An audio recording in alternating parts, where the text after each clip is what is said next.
La cuestión aquí es que supuestamente en Estados Unidos pues ya se está preparando una vacuna exitosamente. De hecho hay tres propuestas de vacuna contra el COVID-19. Sin embargo, se está esparciendo cierta información que dice que pues dentro de estas vacunas vendrán incluso nanochips. Estos chips de un tamaño milimétrico, de un tamaño microscópico, para tener ubicada a la gente, a la población en general, incluso escanear la salud, escanear ciertas actividades. Y pues se ha hablado, se han hecho estas hipótesis de que pues este chip vendría ya incluido en la nueva vacuna que te estarían poniendo para combatir el coronavirus como tal. Sin embargo, hay que destacar que este chip o este método de rastreo de información no es necesario que te lo pongan como tal en una vacuna o lo inserten en tu cuerpo. ¿Por qué? Es algo muy costoso, aunque de hecho estas personas que estuvieran involucradas en esta situación tienen la posibilidad de hacerlo. Pero ¿por qué no es factible esa idea? ¿Por qué? Porque el chip, de hecho, ya lo tienes tú. Lo compras tú, le das el mantenimiento, le recargas la pila,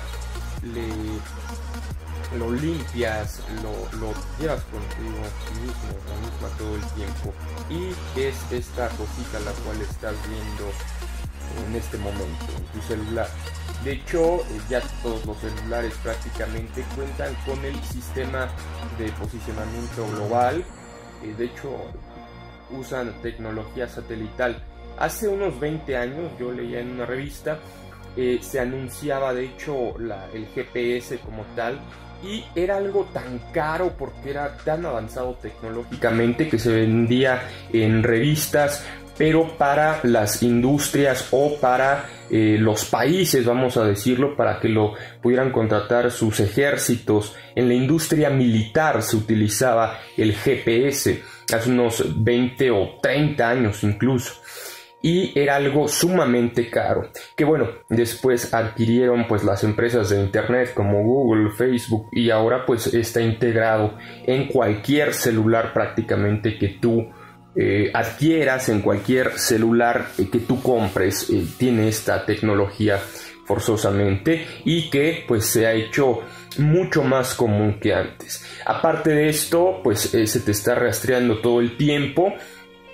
Incluso redes sociales ya son capaces de distinguir cuáles son tus gustos, qué es lo que tú quieres comprar, qué es lo que a ti te interesa, muchas cosas, se tiene mucha información. De hecho, los videos, de hecho, canciones incluso que puedan aparecer en algún video en YouTube, en cualquier red social, son revisados por un robot primero, y antes no era así. Antes llevaba un proceso más largo. Ahorita automáticamente son revisados en cuestión en lo que tú los estás subiendo, en lo que tú los estás poniendo, y más, de hecho, en algunas plataformas que otras. Es un algoritmo, le llaman, o un conjunto de procedimientos que lleva una inteligencia artificial.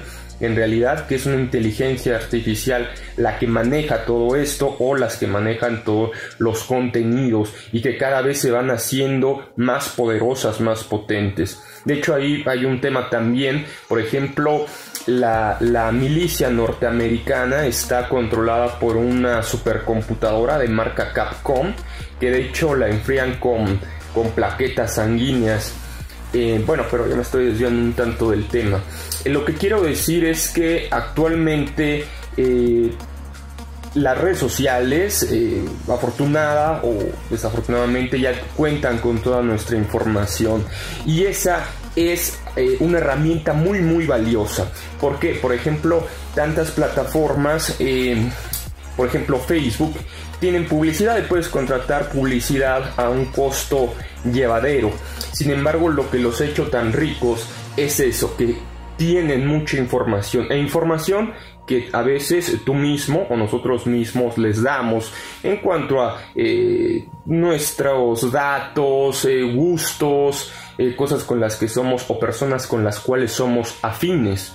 Entonces ellos ya cuentan con esta información. De hecho, se dice mucho de los países, bueno, que cuentan con materias primas como oro, petróleo, cobre, níquel, ahora el oro blanco, ¿no? Que es el litio, pero que ha hecho tan poderosas o tan grandes a estas industrias, el que ellas tienen información, y ahorita la información es mucho más cara o mucho más valiosa que incluso materias primas o productos primarios como lo fueran petróleo, plata, oro. La información, estas plataformas venden información pueden hacerlo incluso a gobiernos, pueden hacerlo igualmente a empresas, para que estas empresas puedan ver qué producto nuevo van a sacar, qué es lo que puede tener más éxito. Entonces les dan esta información, se puede vender incluso, eso las ha hecho multimillonarias, y con todo esto pues ya se pueden hacer productos, se pueden ofrecer servicios de una mejor manera, de una mejor calidad. De hecho, en una novela de Julio Verne, que es el padre de la ciencia ficción, seguramente habrás escuchado La máquina del tiempo. Todo esto empieza con él, vamos a decir, lo que viaja al centro de la Tierra, todos sus libros. Hay uno en el cual dice que en un futuro el control o el poder lo van a tener más que la política, o más que alguna otra situación, los medios de comunicación. O sea, van a tener un gran control, una gran influencia, y muchas cosas de las que, por ejemplo, este padre de la ciencia ficción ha comentado, pues han llegado a ser ciertas, ¿no? Como lo que es los viajes a la luna. Otro tema que él tenía era el de París en el siglo XX, que hablaba siglos, o por lo menos más de un siglo antes del internet, que se volvió a fin de cuentas algo real. Un gran autor, Julio Verne, muy recomendable. Hay películas también si de repente no quieres ver alguno de los libros. Pero en cuanto es el tema de un nanochip, de una situación, pues no sería como tal algo muy lógico actualmente.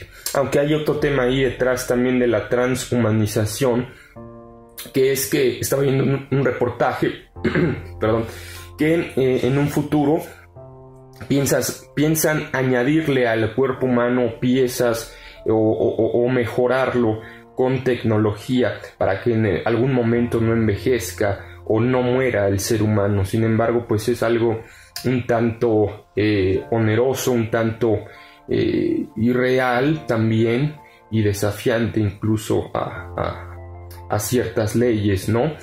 Pero a fin de cuentas, bueno, el deseo de vivir para siempre, el deseo de vivir joven para siempre no es un deseo malo, pero lo están buscando por ese medio, que bueno, y es otro tema igualmente. Me estoy desviando un tanto, muy, muy interesante también. Lo puedes buscar incluso en esta plataforma. Y bueno, esa sería la cuestión, que por el momento no sería algo muy factible.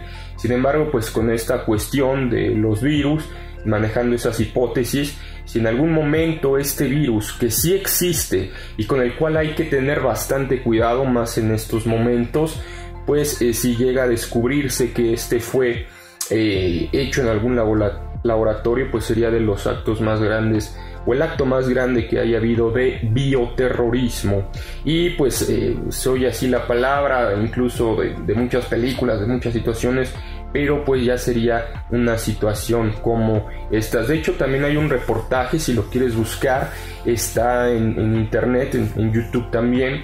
Es de una cadena italiana que hicieron hace como 2 años, en la que ya hablaba de que ciertos países, en especial potencias, estaban experimentando con la genética y tratando de hacer un virus, haciendo cosas muy raras al respecto, porque esa hipótesis es la verdad un tanto tonta, de que porque un sujeto en China en algún momento se comió un murciélago, el virus transmutó y entonces se hizo contagioso para todas las personas, es algo sumamente ilógico. Si tú te llegas a comer algún animal muerto incluso, o de los más sucios, pues lo que te puede pasar es que te puedas enfermar del estómago o hasta morir de una infección de comer algún tipo de esto.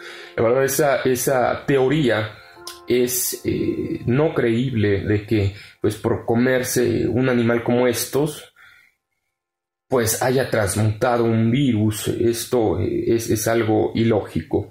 Pero bueno, quedan muchas cuestiones por pensarse, quedan muchas cuestiones alrededor. Invito a que si te gustó el video, te suscribas a este canal, y si tienes algún comentario, por favor, me lo hagas saber. Pues te agradezco mucho la atención, cuídate mucho y quédate en casa durante estos días. Te lo agradezco.